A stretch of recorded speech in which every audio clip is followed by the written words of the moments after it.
Ogechi had always been the quiet girl with soft eyes and a gentle smile. She blended into the crowd of university students, moving between classes and her part-time job at the local grocery store, never drawing attention to herself. But beneath her unassuming exterior was something more, something ancient and powerful, a secret even Ogechi didn't fully understand.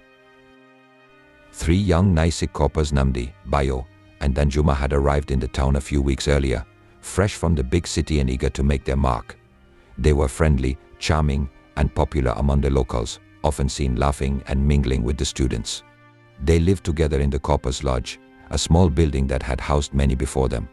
But there was something about these 3 that made people uneasy, something about the way their smiles never quite reached their eyes.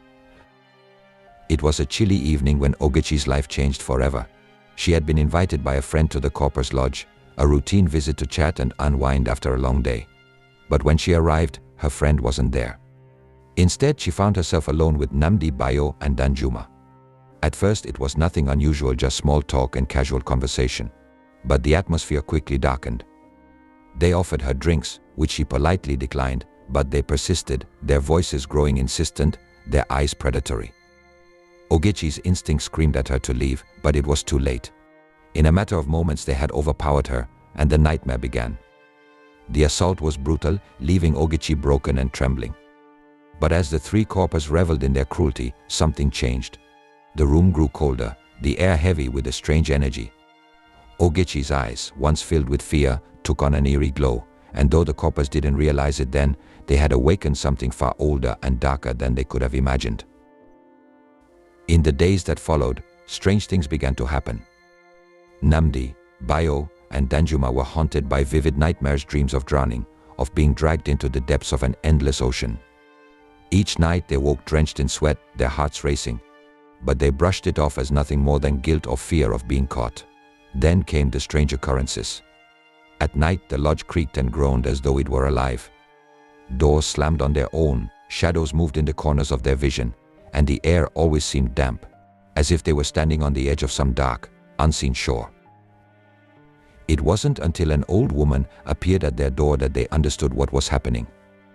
"The girl you violated," she said, her voice as cold as the night air, "is not of this world. Ogechi belongs to the Water Kingdom. You have wronged her spirit, and now you must pay the price." The corpers stared at her in disbelief. "What are you talking about?" Namdi demanded, his voice shaking. "This is nonsense." The woman's eyes flashed with anger. "You have 12 days to appease the water spirits. One of you must be sacrificed to atone for what you've done, or you will all be taken. The sea will claim you, one by one." As the days ticked by, the terror only grew. The nightmares became more intense, the presence in their lodge more oppressive. At night they could hear the sound of water dripping, though no source could be found. The shadows in their room seemed to take shape, moving with malevolent intent. Desperate, they tried to find a way out. Namdi insisted they could simply leave town, but no matter where they went, the curse followed them. They were trapped, caught in a nightmare of their own making. By the 11th day, they were at their breaking point, each of them knowing that the time had come to make a choice. The old woman's warning echoed in their minds, "One of you must be sacrificed." As midnight approached on the 12th day, the room grew colder, and the demonic presence that had haunted them for days seemed to close in. Bayo, the quietest of the group, stood up, resignation in his voice. "I'll go," he said quietly. "If it means saving the rest of us, then I'll do it." Namdi and Danjuma looked at him, too exhausted to argue.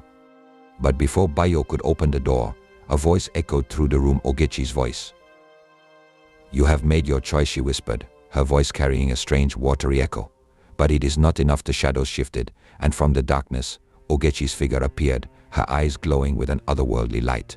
"You violated me," she said, sorrow and anger in her voice. "But I am not without mercy." She stepped closer, and the room filled with the sound of crashing waves. "I do not want your lives. I want your repentance."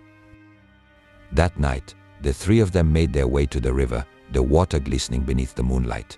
One by one, they stepped into the cold water, offering their apologies to the spirits they had wronged. Slowly, the oppressive weight lifted. The curse had been broken, but the scars remained. Namdi, Bayo, and Danjuma would carry the weight of their actions for the rest of their lives. They had survived, but at a terrible cost. Ogechi returned to her life, stronger than ever, knowing the waters of her kingdom would watch over her. After surviving the ordeal of the previous night, Namdi, Bayo, and Danjuma believed their nightmare had ended. The three corpers gathered outside their lodge in the early morning, relieved that the supernatural terror had passed. The village around them was quiet, the sun filtering through the trees as villagers went about their routines. But just as they began to relax, the sound of approaching footsteps caught their attention. Turning toward the lodge gate, they froze. Ogechi stood there, her expression cold and unreadable. Without hesitation, the three men dropped to their knees, pleading for her forgiveness. Their voices trembled with desperation, but the air around them seemed to thicken with tension, as if the peace they had briefly felt was slipping away.